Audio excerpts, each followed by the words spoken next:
प्यारे बच्चों, पिछले वीडियो में हमने परमाणु की संरचना अध्याय से थॉमसन और रदरफोर्ड के मॉडल्स के बारे में पढ़ा। हमने पढ़ा कि रदरफोर्ड के मॉडल में एक कमी थी कि रदरफोर्ड इलेक्ट्रॉन की सही व्यवस्था नहीं दिखा सकते। तो आइए इसमें आगे पढ़ते हैं और जानते हैं कि रदरफोर्ड के बाद क्या हुआ। नील्स बोर का परमाणविक मॉडल। रदरफोर्ड के परमाणु मॉडल की कमी को दूर करने के लिए नील्स बोर ने परमाणु संरचना के बारे में अवधारणा प्रस्तुत की। तो जैसा कि रदरफोर्ड इलेक्ट्रॉन कैसे चक्कर लगाते हैं इसके बारे में स्पष्ट नहीं समझा सका था, तो नील्स बोर ने इसके बारे में निम्नलिखित अवधारणाएं प्रस्तुत की। पहला कि इलेक्ट्रॉन केवल कुछ निश्चित कक्षाओं में ही चक्कर लगा सकते हैं, इन्हें इलेक्ट्रॉन की विविक्त कक्षा कहते हैं। और जब इलेक्ट्रॉन इन विविक्त कक्षाओं में चक्कर लगाते हैं तो उनकी ऊर्जा का विकिरण नहीं होता। इन कक्षाओं को ऊर्जा स्तर कहते हैं। एक परमाणु के ऊर्जा स्तरों को दिखाया गया है। तो यहाँ आप चित्र में देख सकते हैं कि नाभिक के चारों ओर एक निश्चित कक्षा में इलेक्ट्रॉन चक्कर लगाते हैं, इन्हें विविक्त कक्षा कहते हैं। और जब वो विविक्त कक्षा में चक्कर लगाएंगे तो वो ऊर्जा विकिरित नहीं करेंगे। ये रदरफोर्ड की कमी को दूर करता है, जिसमें ये एक कमी थी रदरफोर्ड के मॉडल में कि यदि कोई इलेक्ट्रॉन वृत्ताकार पथ में चक्कर लगाता, त्वरित गति करता है, तो वह ऊर्जा का विकिरण करेगा और नाभिक में गिर जाएगा। तो इसके नील्स बोर ने ठीक किया। उसने बताया कि जब कोई इलेक्ट्रॉन विविक्त कक्षा में चक्कर लगाता है तो ऊर्जा का विकिरण नहीं करता है। तो पहले कोश को यहाँ के, दूसरे को एल, एम, एन इस तरह से नाम रखे गए। आप इसे कोश 1, 2, 3 या 4 भी कह सकते हैं। तो आइए इसके बारे में जरा विस्तार से जानते हैं कि इलेक्ट्रॉन की कैसे व्यवस्था होती है और किस कोश में कितने इलेक्ट्रॉन रह सकते हैं। तो विभिन्न कक्षाओं में इलेक्ट्रॉन कैसे वितरित होते हैं इसे समझते हैं। परमाणु की विभिन्न कक्षाओं में इलेक्ट्रॉन के वितरण के लिए बोर और बरी ने कुछ नियम प्रस्तुत किए। तो अब हम बोर और बरी के प्रमुख नियमों के बारे में पढ़ेंगे। सबसे पहला नियम था, इन नियमों के अनुसार किसी कक्षा में उपस्थित अधिकतम इलेक्ट्रॉनों की संख्या का सूत्र 2n² से दर्शाया जाता है। यहाँ n कक्षा संख्या या ऊर्जा स्तर है। तो जैसे कि पहली कक्षा को आप ले लें, तो पहली कक्षा में, क्योंकि पहली कक्षा एक कक्षा है, तो एक कक्षा का स्क्वायर करने पर आप यहाँ देखते हैं कि 2 गुना 1 का स्क्वायर 2 प्राप्त होता है। तो पहले कक्ष में केवल 2 इलेक्ट्रॉन ही हो सकते हैं। तो जो हमारा के कक्ष है, इस के कक्ष में केवल 2 इलेक्ट्रॉन हो सकते हैं। यदि हम दूसरे कोश में देखें तो दूसरे कक्ष में 2 गुना 2 का स्क्वायर यानी कि 8 इलेक्ट्रॉन, दूसरे कक्ष में अधिकतम 8 इलेक्ट्रॉन हो सकते हैं। जबकि तीसरे कक्ष में 18 और चौथे कक्ष में इसी प्रकार गुणा करने पर हमें 32 इलेक्ट्रॉन प्राप्त होते हैं। तो इस प्रकार से पहले कक्ष में 2, दूसरे में 8, तीसरे में 18 और चौथे कक्ष में 32 इलेक्ट्रॉन हो सकते हैं। ऐसा बोर बरी ने समझाया। तो सबसे पहला नियम जो बोर बरी ने बताया, ये बताया कि उसने इलेक्ट्रॉन जो है वो 2n² के सूत्र के द्वारा संख्या में मिलेंगे, अधिकतम, इससे अधिक नहीं हो सकते। उसके बाद उसने दूसरा जो नियम दिया कि सबसे बाहरी कोश में इलेक्ट्रॉनों की अधिकतम संख्या 8 हो सकती है। और किसी परमाणु को के दिए गए कोश में इलेक्ट्रॉन तब तक स्थान नहीं लेते जब तक कि उससे पहले वाले भीतरी कक्ष पूर्ण रूप से भर नहीं जाते। इससे स्पष्ट होता है कि कक्षाएं क्रमानुसार भरती हैं। तो इस प्रकार हमने बोर और बरी के इलेक्ट्रॉनों के भरने के 3 नियमों के बारे में जाना। अभी तक हमने पढ़ लिया है कि परमाणु में 3 अवपरमाणु कण हैं। किसी भी परमाणु में 3 अवपरमाणु कण हैं। नाभिक में न्यूट्रॉन और प्रोटॉन होते हैं और इलेक्ट्रॉन उसके चारों ओर चक्कर लगाते हैं। तो अब हम एक एक करके अगर परमाणु के इलेक्ट्रॉनों को समझें तो हम देखते हैं, सबसे पहले अगर हम हाइड्रोजन की बात करें तो हाइड्रोजन के नाभिक में केवल 1 प्रोटॉन होता है और कोई न्यूट्रॉन नहीं होता, और उसके चारों ओर 1 इलेक्ट्रॉन चक्कर लगाता है। तो जितने परमाणु होंगे, जितने प्रोटॉन होंगे, उतनी ही परमाणु संख्या होगी। तो इसीलिए हम इसकी संख्या भी 1 रखते हैं। तो हाइड्रोजन सबसे पहला परमाणु है, इसके नाभिक में केवल 1 प्रोटॉन है और इसके नाभिक के चारों ओर 1 इलेक्ट्रॉन चक्कर लगा रहा है। यदि हम हीलियम की बात करें तो हीलियम में 2 प्रोटॉन हैं, यानी कि 2 धनावेश नाभिक में हैं, तो 2 ऋणावेश यानी कि 2 इलेक्ट्रॉन एक विविक्त कक्षा में चक्कर लगा रहे हैं। पहली कक्षा पूरी तरह से भरी हुई है और साथ में 2 न्यूट्रॉन भी पाए जाते हैं नाभिक में। तो 2 न्यूट्रॉन है, 2 प्रोटॉन है और 2 इलेक्ट्रॉन इसके चक्कर लगा रहे हैं। आइए अगले परमाणुओं के बारे में देखते हैं। इसी प्रकार से यदि हम लिथियम की बात करें तो लिथियम में 3 इलेक्ट्रॉन है, पहली कक्षा में 2 इलेक्ट्रॉन है और तीसरा इलेक्ट्रॉन अगली कक्षा में चला गया, क्योंकि पहली कक्षा में अधिकतम 2 ही इलेक्ट्रॉन हो सकते हैं, ऐसा हमने अभी बोर-बरी के नियमों में देखा था। तो तीसरा इलेक्ट्रॉन जो है दूसरी कक्षा में। अब अगर हम बेरिलियम की बात करें तो पहले कक्ष में 2 इलेक्ट्रॉन और दूसरे कक्ष में भी 2 इलेक्ट्रॉन है, जबकि बोरोन को देखें तो पहले कक्ष में 2 इलेक्ट्रॉन है और दूसरे कक्ष में 3 इलेक्ट्रॉन है। अगर हम कार्बन की बात करें तो पहले कक्ष में 2 और दूसरे कक्ष में 4 इलेक्ट्रॉन है। अगर हम सोडियम नाइट्रोजन की बात करें तो पहले कक्ष में 2 और दूसरे कक्ष में 5 इलेक्ट्रॉन है। ऑक्सीजन में देखिए तो पहले कक्ष में 2 और दूसरे कक्ष में 6 इलेक्ट्रॉन है, जबकि फ्लोरीन में पहले कक्ष में 2 और दूसरे कक्ष में 7 इलेक्ट्रॉन है। अगर आप नियोन को देखें तो नियोन के पहले कक्ष में 2 और दूसरे कक्ष में 8 इलेक्ट्रॉन है, यानी कि नियोन का दूसरा कक्ष पूरी तरह भरा हुआ है, क्योंकि उसमें 8 इलेक्ट्रॉन हो सकते हैं और 8 ही हैं। तो नियोन के पास अब और इलेक्ट्रॉन लेने की क्षमता नहीं है। तो अगले परमाणु होगा जो इससे सोडियम जो है उसमें तीसरे कक्ष में चले जाएंगे इलेक्ट्रॉन। तो ये हमने परमाणुओं के संरचना के बारे में देखा। ऐसा आप सभी परमाणुओं की संरचना 20 तक बना सकते हैं। उम्मीद है आप इसे समझ गए होंगे तरीके को। तो अब हम बात करते हैं संयोजकता की। संयोजकता क्या है? किसी परमाणु की सबसे बाहरी कक्षा में उपस्थित इलेक्ट्रॉनों को संयोजकता इलेक्ट्रॉन कहा जाता है। किसी परमाणु का बाह्यतम कक्ष अधिकतम 8 इलेक्ट्रॉन रख सकता है। यह देखा गया है कि जिन तत्वों में परमाणुओं की बाह्यतम कक्ष पूर्ण रूप से भरे हुए हैं वे रासायनिक रूप से सक्रिय नहीं है। दूसरे शब्दों में इनकी संयोजन शक्ति या संयोजकता शून्य होती है। क्यों? क्योंकि इनका बाह्यतम कोश अधिकतम 8 इलेक्ट्रॉनों से भरा हुआ है और इसलिए अक्रिय हो जाते हैं, क्रिया नहीं करते। आप यहाँ नियोन का उदाहरण ले सकते हैं। नियोन के दूसरे कक्ष में 2, जबकि बाह्यतम कक्ष जो नियोन का है, बाहर वाला कक्ष सबसे बाहर वाले कक्ष में 8 इलेक्ट्रॉन है। अब क्योंकि इसका अष्टक पूरा है तो इसलिए यह और तत्वों से अभिक्रिया नहीं करता और इसीलिए नियोन गैस पूरी तरह अक्रिय है, यानी कि किसी भी तत्व से कोई क्रिया नहीं करती है। अब सक्रिय तत्वों के परमाणुओं का संयोजन शक्ति या अर्थात अपने समान या किसी अन्य तत्वों के परमाणुओं से मिलकर अणु बनाने की प्रवृत्ति अपने बाह्य कक्ष को पूर्ण रूप से भरने का प्रयास माना जाता है। तो जिन तत्वों का बाह्य कोश पूरा नहीं है वो सभी तत्व अपने बाह्यतम कोश में 8 पूरा करना चाहते हैं। इसके लिए वो दूसरे परमाणुओं के साथ संयोजन कर लेते हैं, जुड़ जाते हैं।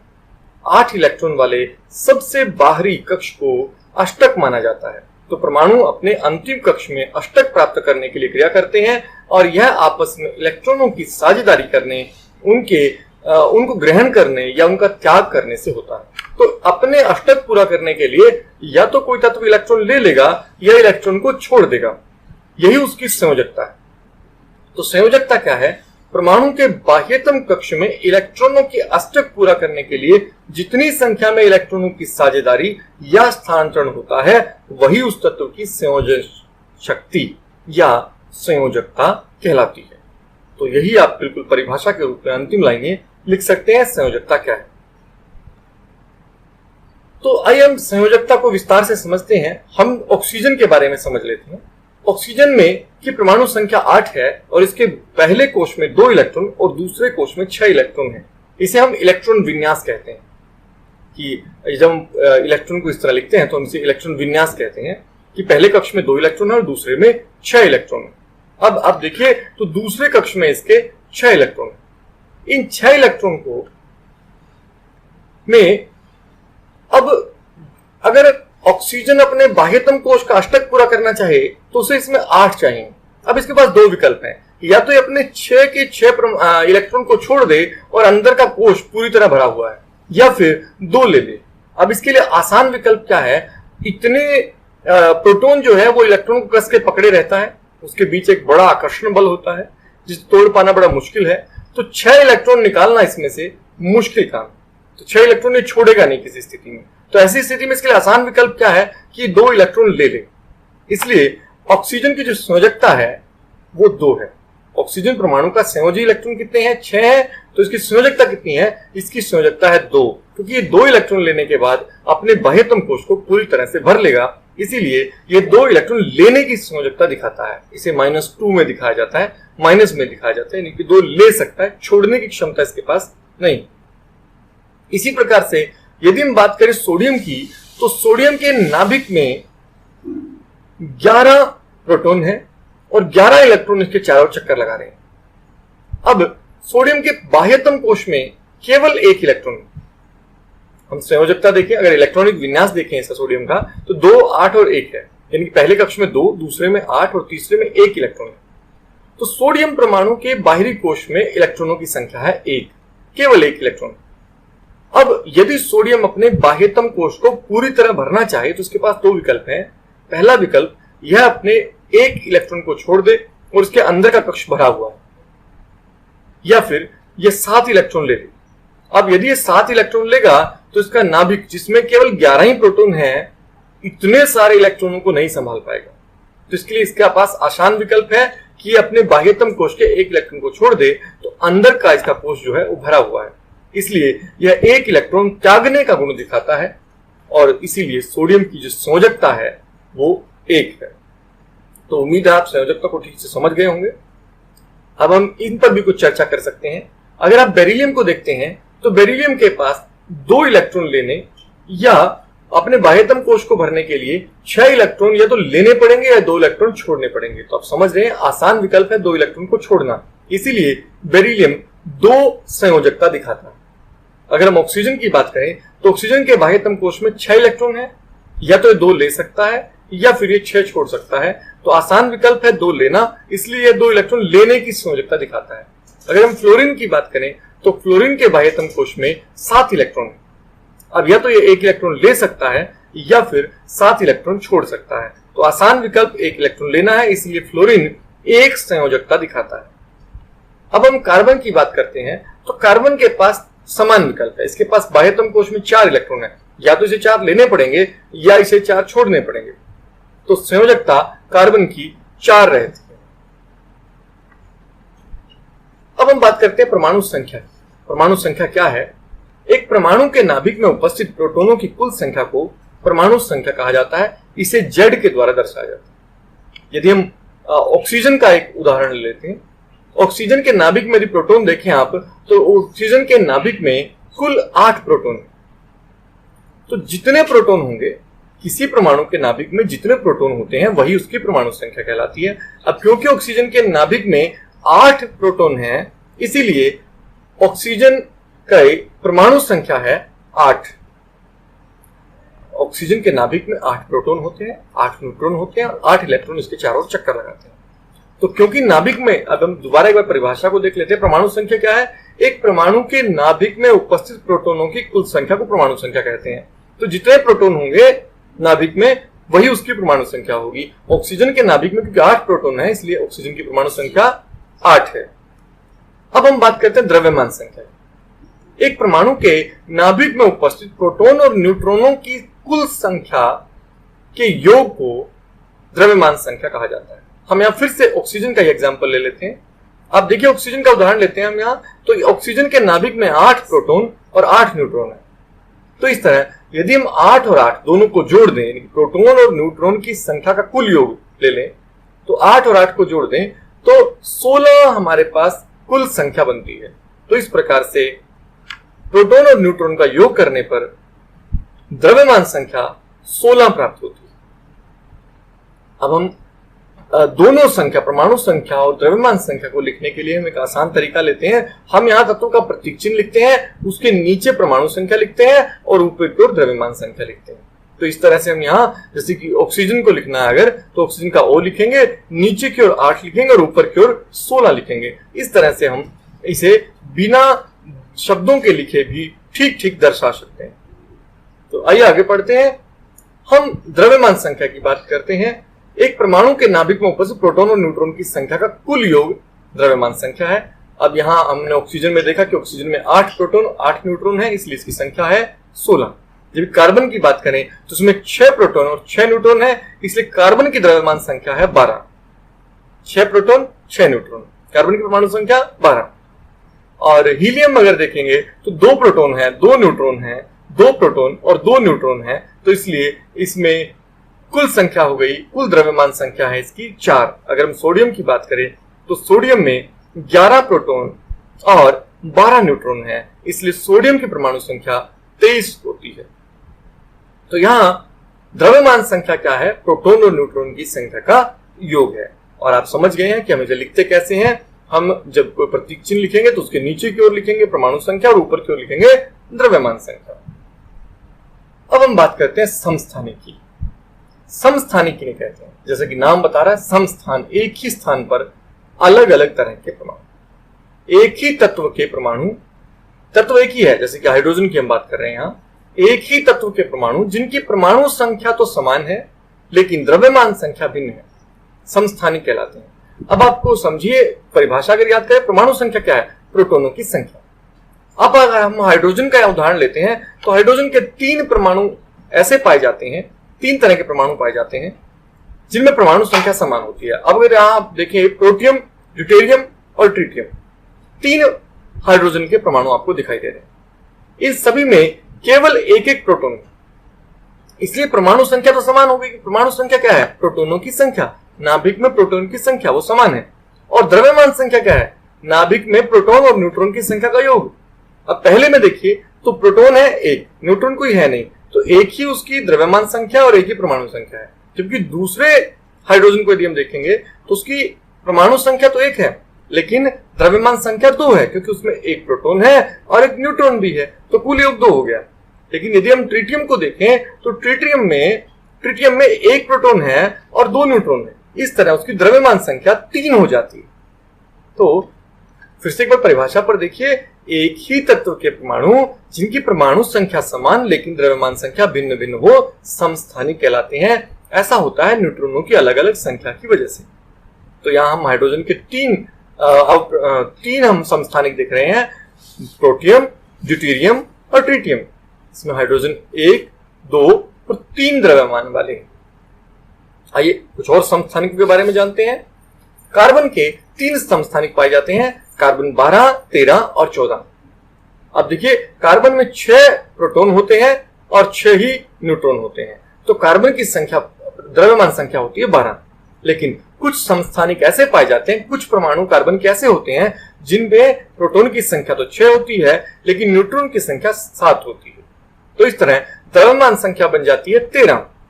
और कुछ परमाणु इस तरह के मिलते हैं जिनमें प्रोटॉन की संख्या तो 6 होती है लेकिन न्यूट्रॉन की संख्या 8 होती है, और इस तरह परमाणु संख्या बनती है 14। तो यहां कार्बन के 3 समस्थानिक पाए जाते हैं, 12, 13 और 14। कार्बन 12, कार्बन 13 और कार्बन 14। तो ये हमारे पास 3 समस्थानिक है। ये समस्थानिक क्योंकि परमाणु की संख्या देखिए सभी की 6 है और द्रव्यमान संख्या सबकी अलग अलग। इसी प्रकार से क्लोरीन, क्लोरीन को यदि आप देखें तो क्लोरीन की द्रव्यमान संख्या है, परमाणु संख्या है 17, यानी कि क्लोरीन में 17 प्रोटॉन पाए जाते हैं। जबकि क्लोरीन के 2 समस्थानिक पाए जाते हैं, एक 35 और एक 37। अब आप समझ सकते हैं कि 2 का अंतर है, ये न्यूट्रॉन का है। बिल्कुल, क्लोरीन में देखिए, क्लोरीन जो 35 है उसमें 18 न्यूट्रॉन पाए जाते हैं, जबकि क्लोरीन 37 में 20 न्यूट्रॉन पाए जाते हैं। तो इस तरह कार्बन के क्लोरीन के 2 समस्थानिक पाए जाते हैं, एक क्लोरीन 35 और एक क्लोरीन 37। तो ये था समस्थानिक के बारे में। समस्थानिकों के बहुत से उपयोग भी हैं, अलग अलग तरह से उपयोग किए जा रहे हैं इनके। कुछ समस्थानिकों के प्रयोग निम्न प्रकार से हैं। यूरेनियम के एक समस्थानिक का उपयोग परमाणु भट्टी में ईंधन के रूप में होता है। कैंसर के उपचार में कोबाल्ट के समस्थानिक का उपयोग होता है और घेंगा के इलाज में आयोडीन के समस्थानिक का उपयोग होता है। तो यदि आपके पास ऐसा प्रश्न आता है कि समस्थानिक का उपयोग बताइए, तो आप इस तरह से ये उपयोग आप उत्तर में लिख सकते हैं। अब हम बात करते हैं समभारिक। अभी हम बात करें द्रव्यमान संख्या की हम बात कर रहे थे। द्रव्यमान का मतलब होता है भार, और उसी शब्द को लेकर यहाँ समभारिक शब्द लिया गया है।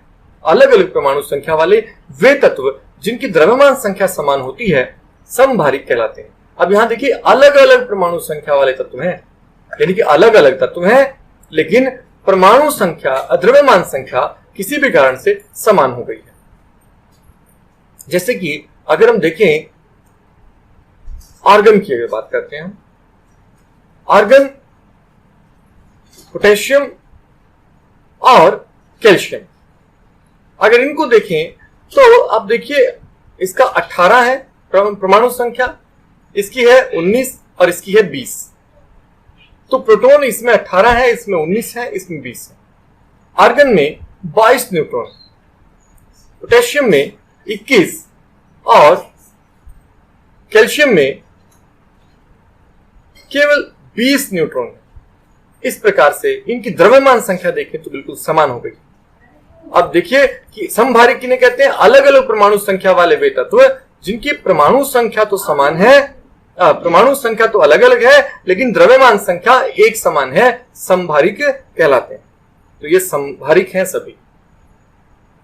तो इस लेसन में इतना ही। अगले लेसन के साथ अगली वीडियो में, तब तक के लिए अच्छे से इसका अभ्यास कर लें।